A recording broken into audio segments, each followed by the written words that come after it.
يا أيها الذين آمنوا اتقوا الله حق تقاته ولا تموتن إلا وأنتم مسلمون. يا أيها الناس اتقوا ربكم الذي خلقكم من نفس واحدة وخلق منها زوجها وبث منهما رجالا كثيرا ونساء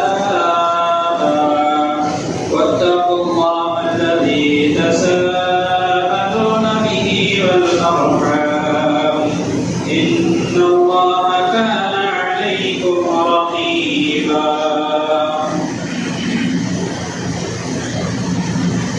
يا أيها الذين آمنوا اتقوا الله وقولوا قولا سديدا يصلح لكم أعمالكم ويغفر لكم ذنوبكم ومن يطع الله ورسوله فقد فاز فوزا عظيما.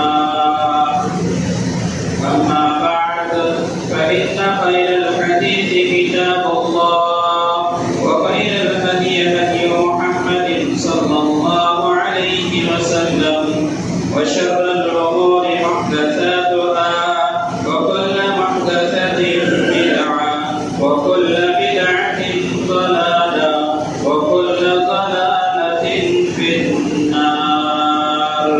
أعوذ بالله من الشيطان الرجيم. بسم الله الرحمن الرحيم.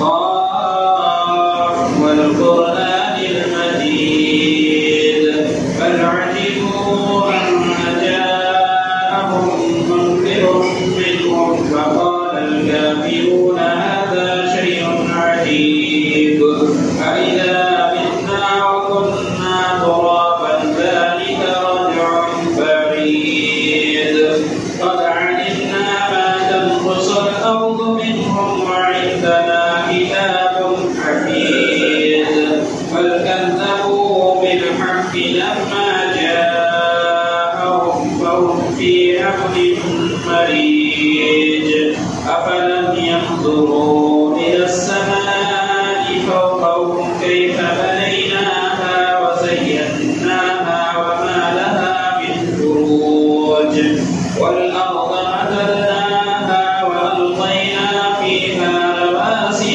وأنبتنا فيها من كل زوج بهيج تبصرة وذكرى لكل عبد منيب ونزلنا من السماء ماء مباركا فأنبتنا به جنات وحب الحصيد والنخل باسقات لها طلع نضيد رزقا للعباد وأحيينا به بلدة ميتا كذلك الخروج كذبت قبلهم قوم نوح وأصحاب الرس وثمود وعاد وفرعون وإخوان لوط وأصحاب الأيكة وقوم تبع كلا كذب الرسل فحق وعيد أفأعينا بالخلق الأول بل هم في لبس من خلق جديد. وقال تعالى في موضع آخر خذوا زينتكم عند كل مسجد.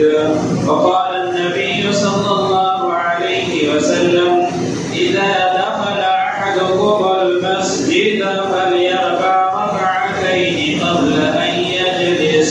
رواه البخاري. حاضرین جمعہ، بزرگان دین و ملت، نوجوانان اسلام، تمام قسم کی تعریفات حمد و ثنا کی رعائی اور بڑھائی اس اللہ رب العالمین کے لیے ہے جو خالق کائنات مالک ارض و سما ہے، جس نے ہم پہیدہ انسان کو اشرف المخلوقات بنا کر اس کائنات میں بھیجا اور ہماری رشد و ہدایت کے لیے انبیاء کرام علیہ السلام کو مبعوث کیا۔ درود و سلام ہو تمام انبیاء کرام علیہ السلام پر، خصوصاً نبی آخر الزمان جناب محمد رسول اللہ صلی اللہ علیہ وسلم۔ حضرات، جمعہ کا دن ہے، محرم الحرام کا مہینہ ہے، محرم کی 10ویں تاریخ ہے، اور اس تاریخ کے متعلق پچھلے خطبے میں چند باتیں عرض کیا تھا کہ محرم کی 10ویں تاریخ جو شہادت حسین کی تاریخ ہے، اسی طریقے سے حضرت عمر رضی اللہ عنہ کو جو ابو لولو نامی شخص نے زخمی کیا تھا، تو یہی وہ تاریخ ہے کہ حضرت عمر رضی اللہ عنہ کا انتقال اسی 10ویں تاریخ کو ہوا۔ بہرحال اس 10 تاریخ کو عاشورہ کا دن کہا جاتا ہے، اور اس عاشورہ کے دن اللہ کے رسول صلی اللہ علیہ وسلم سے روزہ رکھنا ثابت ہے، اس لیے اس دن کی جو سنت ہے وہ روزہ ہے۔ اس دن روزہ رکھا جائے، اور اس دن کے ساتھ ایک اور روزہ ملانا اللہ کے رسول صلی اللہ علیہ وسلم کی سنت ہے۔ اس لیے 9 تاریخ اور 10 تاریخ یا 10 تاریخ یا 11 اور 11 تاریخ اس طریقے سے 2 روزہ 10 کے ساتھ ایک آگے یا ایک پیچھے ملا کر رکھا جاتا ہے۔ اور اس روزے کی فضیلت کے بارے میں اللہ کے رسول صلی اللہ علیہ وسلم نے بیان فرمایا، احتسب علی اللہ ان یکفر السنۃ الماضیہ، کہ مجھے اللہ سبحانہ و تعالیٰ سے امید ہے کہ اللہ سبحانہ و تعالیٰ پچھلے 1 سال کا گناہ معاف فرما دے گا۔ تو اس روزے کی اہمیت ہے کہ 1 سال کے چھوٹے چھوٹے گناہ جو انسان کے ہوتے ہیں، روزہ رکھنے والے کے گناہ اللہ سبحانہ و تعالیٰ معاف فرما دیتا ہے۔ تو اس طریقے سے اس دن کی فضیلت اور اس دن کے روزے کی فضیلت اور اہمیت ہے۔ جو آیت کریمہ تلاوت کی، جس میں اللہ سبحانہ و تعالیٰ نے ہمیں انسانوں کو مسجد کے آداب سکھلائے ہیں، بتلائے ہیں کہ مسجد میں ہم آئیں گے تو کس طریقے سے آئیں گے۔ خذوا زینتکم عند کل مسجد، کہ مسجد کے پاس کیا کرو، زینت اختیار کرو، مسجد آؤ خوبصورت بن کر آؤ، اچھے لباس اور صاف ستھرے کپڑے پہن کر آؤ، اپنے تن کو صاف ستھرا کر کر آؤ، اور اسی طریقے سے اپنے من کو بھی صاف ستھرا بنا کر آؤ۔ تو اسی سلسلے میں پچھلا خطبہ آپ نے سماعت کیا، چند باتیں اور مزید ہیں، حدیث کی روشنی میں بیان کرنے کی کوشش کروں گا۔ اللہ کے رسول صلی اللہ علیہ وسلم نے مسجد میں آنے والے کے لیے بڑی خوشخبری سنائی کہ وہ شخص جو رات کی تاریکی میں بھی مسجد آتا ہے تو اللہ سبحانہ و تعالیٰ اس کے لیے روشنی پیدا کر دیتا ہے، اور قیامت کے دن اس کے لیے روشنی مل جائے گی، روشنی ملے گی۔ اسی طریقے سے جو شخص مسجد کا دیکھ بھال کرتا ہے تو اللہ سبحانہ و تعالیٰ اس کے گناہوں کو معاف فرماتا ہے۔ مسجد کی صفائی ستھرائی بڑی اہم چیز ہے۔ جو شخص مسجد کو صاف ستھرا رکھتا ہے، مسجد کا دھیان رکھتا ہے، تو اللہ سبحانہ و تعالیٰ نے اس کا بڑا مقام اور مرتبہ بیان کرنا ہے۔ ایک عورت اللہ کے رسول صلی اللہ علیہ وسلم کے زمانے میں مسجد کی صفائی کیا کرتی تھی۔ جب اس کا انتقال ہو گیا تو لوگوں نے سمجھا اتنا بڑا مقام اور مرتبہ والا نہیں ہے، رات کو انہیں دفنا دیا گیا۔ اللہ کے رسول صلی اللہ علیہ وسلم نے جب اسے دیکھا نہیں تو کہا کہ وہ کہاں ہے، بتایا گیا کہ اس کا انتقال ہو گیا۔ تو اللہ کے رسول صلی اللہ علیہ وسلم نے فرمایا مجھے بتایا کیوں نہیں؟ پھر اللہ کے رسول صلی اللہ علیہ وسلم نے اس کی جنازہ کی نماز ادا کی، اس کے لیے دعا کی۔ تو بڑا مقام صفائی ستھرا کا ہے، ستھرائی کرنے والے کا ہے اور صاف ستھرا کرنے کا بھی ہے۔ اس لیے مسجد کے بڑے آداب بھی ہیں، اس کا خیال رکھنا ہے، مسجد کا اہتمام کرنا ہے ہر طریقے سے۔ ایک شخص نماز کے لیے آنا چاہتا ہے، وضو بناتا ہے، تیار ہوتا ہے، اور پچھلے خطبے میں ہم نے سماعت کیا کہ جب وہ آنا چاہتا ہے تو اسے کس طریقے سے تیاری کرنی چاہیے۔ کوئی بدبودار چیز کھا پی کر کے اسے نہیں آنا ہے، بدبو زائل کر کے دور کر کے آنا ہے، کہ اللہ کے رسول صلی اللہ علیہ وسلم نے بدبودار چیز کے ساتھ آنے کے لیے منع فرمایا ہے۔ اب ایک شخص مسجد آتا ہے، مسجد آتے ہوئے مسجد کے دروازے پر داخل ہوتا ہے تو حضرت عمر رضی اللہ عنہ مسجد میں داخل ہوتے تو دعا پڑھا کرتے تھے، اور اس طریقے سے داخل ہوتے تھے کہ پہلے دایاں پاؤں داخل کرتے اور بعد میں بایاں پاؤں داخل کرتے تھے۔ میں داخل ہونے کی دعا جو آپ ہر وقت جب آتے اور جاتے ہیں تو دیکھتے ہیں کہ مسجد کے گیٹ پہ لگا ہوا ہوتا ہے. اگر کسی کو یاد نہ ہو تو وہ دیکھ کر کے بھی پڑھ سکتا ہے. مسجد میں آتے ہیں تو اللہم افتح لی ابواب رحمتک، یعنی اے اللہ میرے لیے تیرے رحمت کا دروازہ کھول دے. اللہ سبحانہ و تعالیٰ سے دعا کرتے ہیں. اور جب مسجد سے نکلتے ہیں تو نکلتے ہوئے سب سے پہلے بایاں پاؤں نکالتے ہیں اور دعا پڑھتے ہیں اللہم انی اسألک من فضلک، کہ اللہ سبحانہ و تعالیٰ تیرے فضل کا سوال کرتے ہیں. تو اس طریقے سے مسجد میں آنے اور مسجد سے نکلنے کا طریقہ ہے کہ آتے ہوئے دایاں پاؤں داخل کیا جائے پہلے اور نکلتے ہوئے بایاں پاؤں نکالا جائے پہلے. اس لیے کہ مسجد بہترین جگہ ہے اور بہترین جگہ میں آتے ہوئے اپنا دایاں پاؤں جو بہتر مانا جاتا ہے اسے داخل کیا جاتا ہے. اور مسجد سے باہر کی جگہ مسجد سے کمتر درجہ والا ہے، اس لیے وہاں جاتے ہوئے پہلے بایاں پاؤں نکالا جاتا ہے. تو اس طریقے سے آنے کا آداب اور اس کا اہتمام ہے. ایک شخص مسجد میں آیا، مسجد کا حق ہے. حضرت ابو قتادہ رضی اللہ عنہ روایت کرتے ہیں کہ رسول اللہ صلی اللہ علیہ وسلم نے ارشاد فرمایا اذا دخل احدكم المسجد فليركع ركعتين قبل ان يجلس، رواه البخاری. بخاری شریف کی روایت ہے. حضرت ابو قتادہ رضی اللہ عنہ بیان کرتے ہیں کہ رسول اللہ صلی اللہ علیہ وسلم نے ارشاد فرمایا جب تم میں سے کوئی شخص مسجد میں داخل ہو تو اسے چاہیے کہ 2 رکعت نفل پڑھ لے، 2 رکعت نماز پڑھ لے. فلیرکع رکعتین قبل ان یجلس، بیٹھنے سے پہلے 2 رکعت نماز پڑھ لے.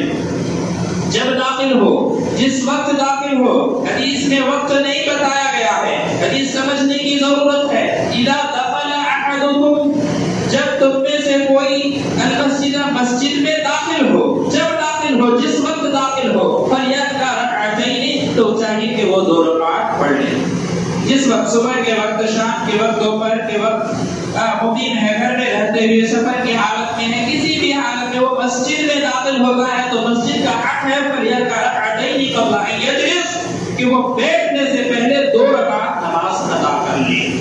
اسی لیے مسافر کی نماز تو فجر کی نماز ہے، مسافر کے لیے سنت تو نہیں ہے. لیکن اذا دخل احدکم المسجد، جب وہ مسجد میں داخل ہوگا تو مسجد کا حق ہے فلیرکع رکعتین، کہ وہ سفر کی حالت میں ہے پھر بھی 2 رکعت مسجد میں پڑھے گا. تحیۃ المسجد جسے کہا جاتا ہے. اس لیے اس حدیث کی بنیاد پر علماء کرام، ائمہ مجتہدین نے، جیسے شیخ الاسلام امام ابن تیمیہ رحمہ اللہ، ابن قیم رحمہ اللہ، ان لوگوں کا یہ کہنا ہے کہ اتنی بڑی تاکید ہے، اس وجہ سے اس نماز کو ممنوعہ اوقات میں بھی پڑھنا جائز ہے. ممنوعہ اوقات 3 وقت میں نماز پڑھنا منع ہے: سورج طلوع ہوتے وقت، سورج غروب ہوتے وقت، اور جب سورج بالکل اوپر ہو، زوال نہ ہوا ہو. تو یہ 3 وقت ممنوع اوقات میں آتا ہے. تو بیان کرتے ہیں کہ حدیث اس طریقے سے بتلا رہی اذا دخل احدکم المسجد، اگر ایسے وقت میں بھی کوئی مسجد میں داخل ہو رہا ہے تو اس کے لیے تحیۃ المسجد پڑھنا جائز ہے. ضروری نہیں کہا، ان کا جو فتویٰ ہے جائز ہے، پڑھنا چاہے پڑھ سکتا ہے. دیکھو حدیث میں حافظ ابراہیم ایوب لاہوری پوری تفصیلات بیان کرنے کے بعد بیان فرماتے ہیں، وہ اپنی بات بیان کرتے ہیں کہ میرے نزدیک راجح بات یہ ہے کہ جائز تو ہے پڑھنا، لیکن ان ممنوع اوقات میں اگر نہ پڑھا جائے تو بھی جائز ہے. جیسے سورج ڈوبتے وقت، سورج طلوع ہوتے وقت، ٹھیک دوپہر کے وقت، ان اوقات میں اگر تحیۃ المسجد نہ پڑھا جائے تو بھی جائز ہے. کوئی شخص گنہگار نہیں ہوگا کہ ان اوقات میں پڑھنا منع ہے، کیونکہ کئی احادیث اس طرح سے بھی ہیں جس سے یہ ثابت ہوتا ہے کہ مسجد میں داخل ہونے کے بعد صحابی رسول نے 2 رکعت ادا نہیں کی ہے.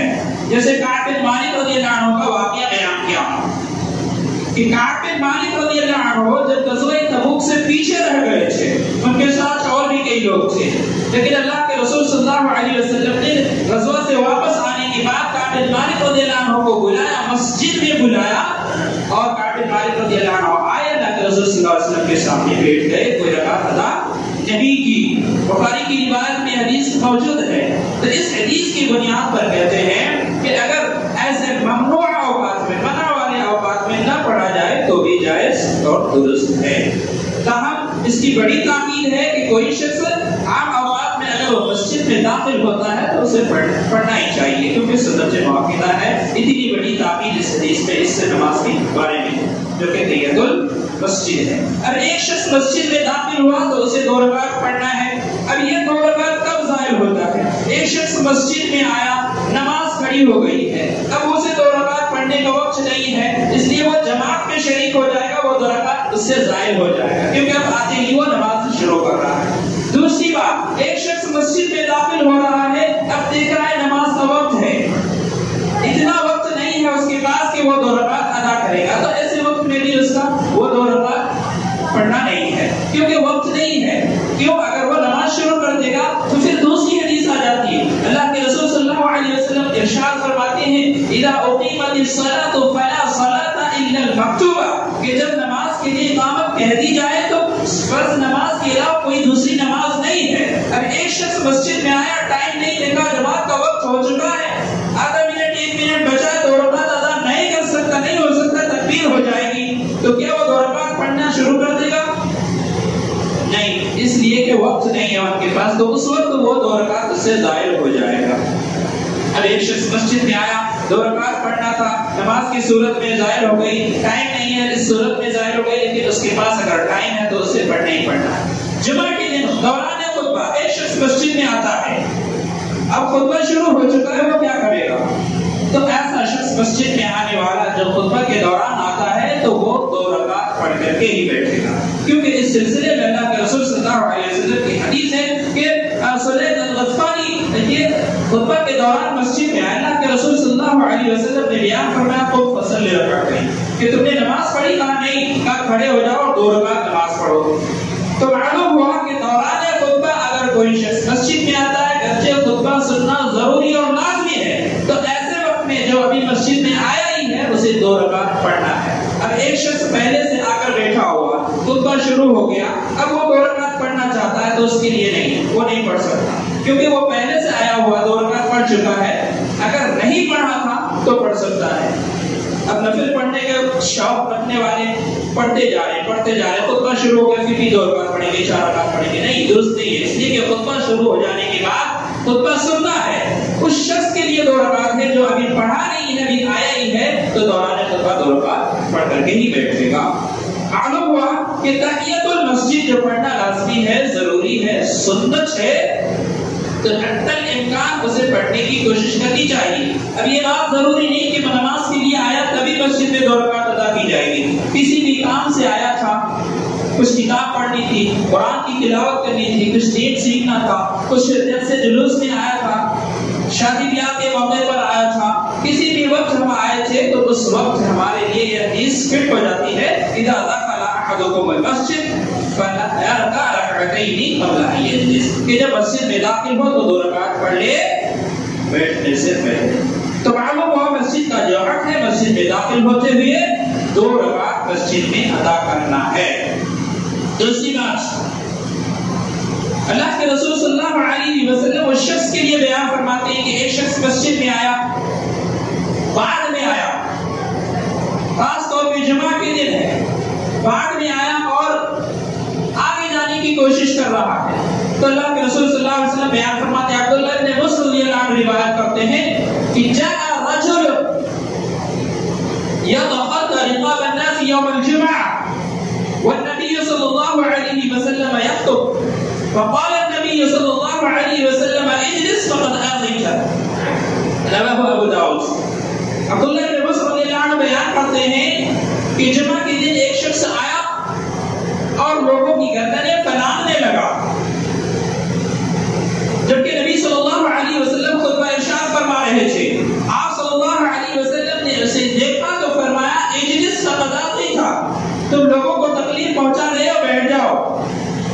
معلوم ہوا کہ لوگوں کی گردنیں پھیلا کر آگے جانے کی کوشش کرنا یہ درست بات نہیں ہے، اور خاص طور پہ خطبہ کے دوران بھی، اور یہ واقعہ جو خطبہ کے دوران کا ہی واقعہ ہے، اس کے علاوہ بھی دوسری نمازوں میں بھی یہ حدیث فٹ ہوتی ہے۔ علامہ اقبال رحمہ اللہ اپنی کتاب میں اس حدیث کو اس مسئلے کے تحت بیان کیے ہیں کہ ایک شخص نماز میں آتا ہے اور نماز میں آگے صفیں لگی ہوئی ہیں، لوگ بیٹھے ہیں، اس قدر کی کوشش کرنا یہ درست بات نہیں ہے، یہ اس حدیث کے مطابق ہے۔ اسی طریقے سے کہ ایک شخص صف کے اندر جگہ نہیں ہے، قطار کے اندر جگہ نہیں ہے، اتنی جگہ نہیں ہے کہ وہ شخص وہاں کھڑا ہو سکے یا بیٹھ سکے اور نماز ادا کر سکے اطمینان و سکون کے ساتھ، تو اس کے لیے بھی جائز و درست نہیں ہے کہ وہ اس جگہ جائے۔ کیوں؟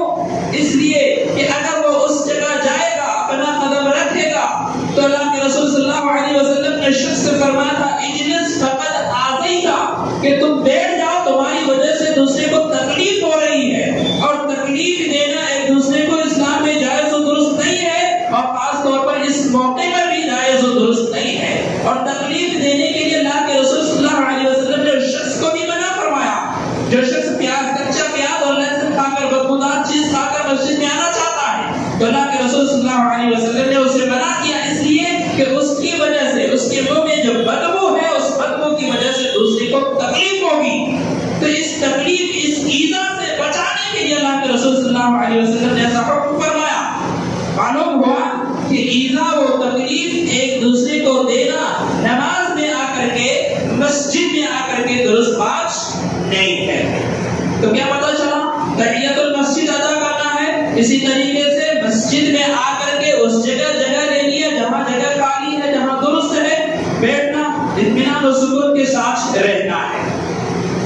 اسی طریقے سے ایک شخص مسجد میں آیا، اپنی جگہ لی اور جگہ چھوڑ کر کسی وجہ سے چلا گیا، تو کیا وہ اس جگہ کا مستحق ہے کہ واپس آ کر اسی جگہ پر بیٹھے گا، یا پھر اس کے اٹھ کر جانے کے بعد کوئی دوسرا اس میں بیٹھ سکتا ہے؟ تو مسلم شریف کی روایت حضرت ابو ہریرہ رضی اللہ عنہ روایت کرتے ہیں، اللہ کے رسول صلی اللہ علیہ وسلم نے ارشاد فرمایا اذا قام احدكم من مجلسه ثم رجع فهو احق به، رواه مسلم۔ کہ ایک شخص مجلس میں بیٹھا، کسی وجہ سے اٹھ کر گیا، پھر واپس آ گیا، فهو احق به، تو وہ شخص اس جگہ کا زیادہ مستحق ہے جو جگہ وہ چھوڑ کر گیا۔ کیا پتہ چلا کہ ایک شخص آیا، نماز پڑھا، قرآن کی تلاوت کی، کچھ کیا، اور وضو بنانے کسی وجہ سے، حاجت کی وجہ سے اٹھنا پڑا، تو اس کا مطلب یہ نہیں کہ کوئی دوسرا اس کی جگہ پر اپنا حق جما ہے۔ وہ شخص اگر آنا چاہے اس جگہ پر تو وہ زیادہ مستحق ہے کہ اسے اس کی جگہ دی جائے۔ اس لیے ان چیزوں کا، ان باتوں کا بھی خیال رکھنا لازمی اور ضروری ہے۔ اللہ سبحانہ و تعالیٰ سے دعا کرتے ہیں کہ اللہ سبحانہ و تعالیٰ سب کو کہنے سننے سے زیادہ عمل کی توفیق عطا فرمائے۔ آمین۔ اقول قولی ھذا استغفر اللہ لی ولکم ولسائر المسلمین۔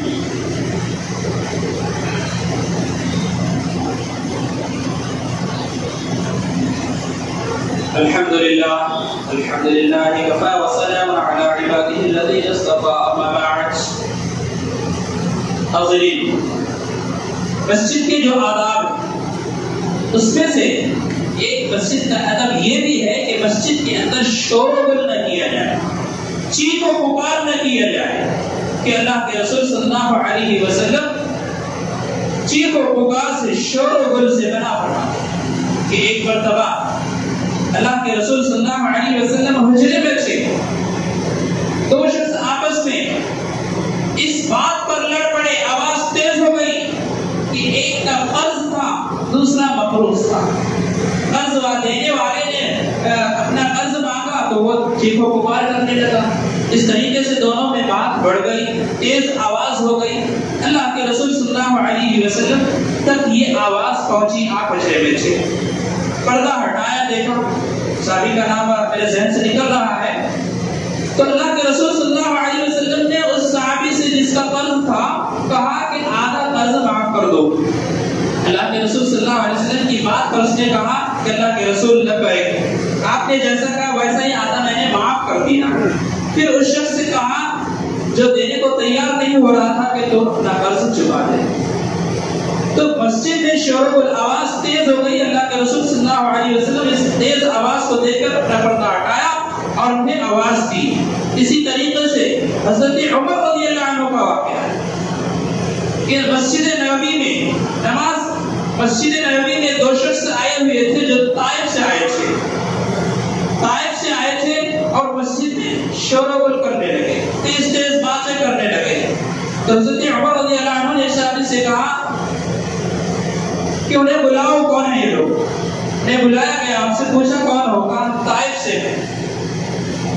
کہا کہ اگر تم طائف سے نہ ہوتے، اگر تم یہاں کے باشندے ہوتے، یہاں کے رہنے والے ہوتے، تو میں تمہیں سزا دیتا کہ تم نبی صلی اللہ علیہ وسلم کی مسجد میں تیز آواز کر رہے ہو۔ کیا پتا چلا کہ مسجد میں اپنی آواز کو تیز کرنا، بلند کرنا، شور مچانا جائز و درست نہیں ہے، یہ مسجد کے آداب کے خلاف ہے۔ اس لیے ہمیں اور آپ کو، جو کہ ہم مسجد کے آباد کرنے والے ہیں، جو کہ ہم مسجد میں اللہ کی عبادت کرنے والے ہیں، جو کہ ہم مسجد کے حقوق کو ادا کرنے والے ہیں، تو ہمیں مسجد کے آداب کا، احترام کا خیال رکھنا لازمی اور ضروری ہے۔ اور جس طریقے سے ہمیں مسجد میں آنا چاہیے، سکون کے ساتھ، وقار کے ساتھ، اسی سکون وقار کے ساتھ آئے، اور جس جگہ پر جس طریقے سے ہمیں جگہ ملے اسی اعتبار سے، اسی ترتیب سے ہم اپنی نماز کو ادا کریں۔ اللہ کے رسول صلی اللہ علیہ وسلم نے ارشاد فرمایا کہ جب تم مسجد میں نماز کے لیے آؤ تو اچھو اس طریقے سے آؤ کہ تم پر سکون ہو، اطمینان ہو، وقار ہو، اور جو تم سے نماز چھوٹ جائے تو اسے بعد میں ادا کر لو، جو مل جائے اسے پڑھ لو۔ تو جماعت حاصل کرنے کے لیے، جماعت میں شریک ہونے کے لیے مسجد میں آ کر کے دوڑ دھوپ جائز و درست نہیں ہے کہ ایک شخص آیا، رکعت چھوٹ جائے گی، دوڑنا شروع کر دیا، ادھر سے ادھر شروع کر دیا، نہیں، درست نہیں ہے۔ جو آپ کو مل جائے آپ اسے پڑھ لیجیے، جو چھوٹ جائے، جو رکعت چھوٹ جائے اسے بعد میں پوری کر دیجیے۔ اگر آپ کی نیت یہ تھی کہ آپ جماعت کے ساتھ شریک ہوتے، جماعت کے ساتھ نماز پڑھتے، اور آپ کا معمول بھی یہی تھا کہ آپ جماعت کے ساتھ نماز پڑھتے ہیں اور اسی ارادے سے آئے تھے، لیکن رکعت چھوٹ گئی، تو آپ کو جماعت کا ثواب مل جائے گا، کیونکہ اللہ سبحانہ و تعالیٰ آپ کی نیت کو دیکھتا ہے اور آپ کے اعمال کو دیکھتا ہے کہ آپ کیا کرتے تھے۔ اس لیے دوڑو دھوپ چھوڑ کر کے اطمینان اور سکون کے ساتھ آ کر کے جماعت میں شریک ہوا جائے کہ کسی میں خیر و بھلائی ہے۔ یہ چند احادیث تھی جو ہمیں یہ بتلا رہی ہیں کہ ہم مسجد کے ہر طریقے سے اس کا خیال رکھیں، صفائی کا، ستھرائی کا۔ صفائی ستھرائی میں صرف یہ نہیں کہ ہم نے فرش صاف کر دیا، دیواریں صاف رکھی، دیواروں میں تھوکنا نہیں ہے۔ مسجد میں قبلہ کی طرف تھوکنے سے اللہ کے رسول صلی اللہ علیہ وسلم نے منع فرمایا ہے۔ قبلہ کی طرف تھوکنا، چاہے مسجد میں ہو یا مسجد سے باہر ہو، قبلہ کی طرف تھوکنا منع ہے حدیث سے۔ تو مسجد کی دیوار میں کوئی چیز چوک یا کوئی ناک کا یا کسی اور چیز، ایسی چیز، گندی چیز نہیں لگانی ہے، اس کو صاف کرنا ہے۔ کوئی چیز کوڑا کرکٹ وغیرہ ہے تو اسے اٹھا کر پھینکنا ہے۔ اسی طریقے سے مسجد کے آس پاس مسجد کی ساری چیزیں، لائٹ، پنکھے اور دیگر جالا وغیرہ، وضو خانہ اور جو ساری چیزیں مسجد سے ریلیٹڈ ہیں، تمام چیزوں کو آپ کو صاف ستھرا رکھنا ہے۔ پینے کا پانی ہے، پانی کا برتن ہے، گلاس ہے، جو ساری چیزیں، تمام چیزوں کا اہتمام کرنا ہے۔ بس اوقات کئی جگہوں پر یہ دیکھا گیا ہے کہ مسجد میں صفائی ستھرائی جو بھی ہے، لیکن وضو خانہ جہاں وضو بناتے ہیں اس کی کوئی صفائی ستھرائی نہیں، ٹوائلٹ باتھ روم ہے، کوئی صفائی ستھرائی نہیں، سالوں سال، مہینوں مہینوں ایسے پڑا ہوا، اس طریقے سے بدبو آتی ہے۔ اور عام طور سے جو مسجد کا ٹوائلٹ باتھ روم، وضو خانہ وغیرہ مسجد سے جڑا ہوتا ہے، جب جڑا ہوتا ہے تو اور ضروری ہوتا ہے کہ اسے بھی صاف ستھرا رکھا جائے۔ پینے کا پانی ہے، اکثر پینے کا پانی ہوتا بھی ہے، ہونا چاہیے، تو وہاں بھی پینے کا پانی، پانی کا برتن، گلاس، یہ ساری چیزیں اہتمام سے ہونی چاہیے، تاکہ ایک شخص مسجد جو اللہ کا پاک گھر ہے، جہاں اطمینان و سکون ہے، جو مومنین کا گھر ہے، وہ وہاں آ کر کے اطمینان و سکون کے ساتھ، صفائی و ستھرائی کے ساتھ اگر وہ ایک گلاس پانی پینا چاہتا ہے، پیاس لگتی ہے، تو سکون کے ساتھ پیے۔ تو ان تمام باتوں کا خیال رکھنا ہمیں اور آپ پر لازمی اور ضروری ہے۔ اس لیے ہم اللہ سبحانہ و تعالیٰ سے دعا کرتے ہیں کہ الہ العالمین ہم سب کو مسجد کے جو حقوق ہیں انہیں ادا کرنے کی توفیق عطا فرما، مسجد کے جو آداب و احترام ہیں ان کا خیال رکھنے کی توفیق عطا فرما۔ اللہ سبحانہ و تعالیٰ ہم سب کے گناہوں کو معاف فرما، اللہ سبحانہ و تعالیٰ ہم سب کی نیکیوں کو قبول فرما، اللہ سبحانہ و تعالیٰ ہم سب سے جو کمیاں، جو کوتاہیاں ہیں، اللہ سبحانہ و تعالیٰ ہم تمام کمیوں اور کوتاہیوں کو دور فرما۔ اللہ سبحانہ و تعالیٰ ہمیں جو بے نمازی ہیں انہیں نماز پنجگانہ کی توفیق ادا کرنے کی توفیق عطا فرما۔ اللہ سبحانہ و تعالیٰ جو دین سے دور ہیں انہیں دین سے قریب کر دے، انہیں دین اسلام سمجھنے کی توفیق عطا فرما، دین پر چلنے کی توفیق عطا فرما۔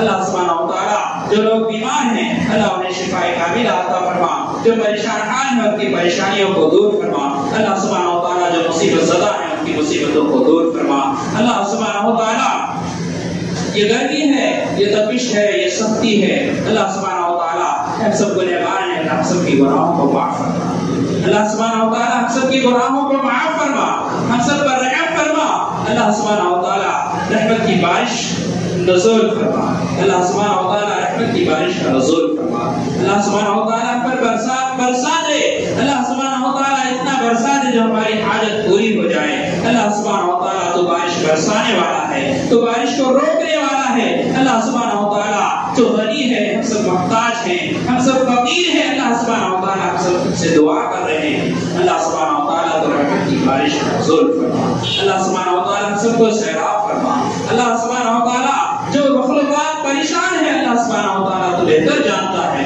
اللہ سب کو تو سب پر رحمت فرما، اللہ سبحانہ و تعالیٰ ہم دعا کرتے ہیں، اللہ سبحانہ و تعالیٰ تو رحمت کی بارش ہم پر نازل فرما دے، ہم سب کو سیراب کر دے، اللہ سبحانہ و تعالیٰ ہم سب کو سکون اور راحت پہنچا، اللہ سبحانہ و تعالیٰ ہم سب کو سکون اور راحت پہنچا، آمین تقبل یا رب العالمین، اقول قولی ھذا استغفر اللہ لی ولکم ولسائر المسلمین، سبحان ربک رب العزة عما یصفون وسلام علی المرسلین والحمد للہ رب العالمین۔